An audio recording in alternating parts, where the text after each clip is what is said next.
ওরে 5 টাকার বিস্কুট দাও, ওই দেখো সেই বইমে ওই কোড়ার মধ্যে কালো কালো কালারের প্যাকেট। যাও ওটা দাও, কি দাও? হ্যাঁ দিচ্ছি।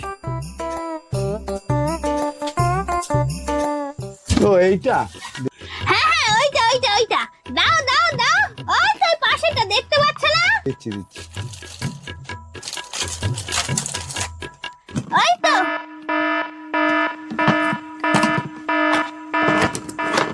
এই কি চুরি করছিস রে?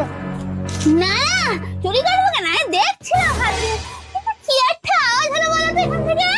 আরে তোর জন্যই তো আমি সিসি ক্যামেরা লাগিয়েছি। তুই কোনো জিনিসে হাত দিলেই এমন সিস্টেম করা আছে না, অ্যালার্ম বেজে উঠবে। হ্যাঁ তুমি রে ঠিক করে না কাকু, গরিব মানুষ আমি, এদিক ওদিক থেকে ঝেপে ঝেপে বেশ চলছিল, একদম উচিত করে তো বেটা। এই তুই যে সারা বছর প্রতিদিন ঝেড়ে ঝেড়ে আমার দোকান ফাঁক করে দিচ্ছিস,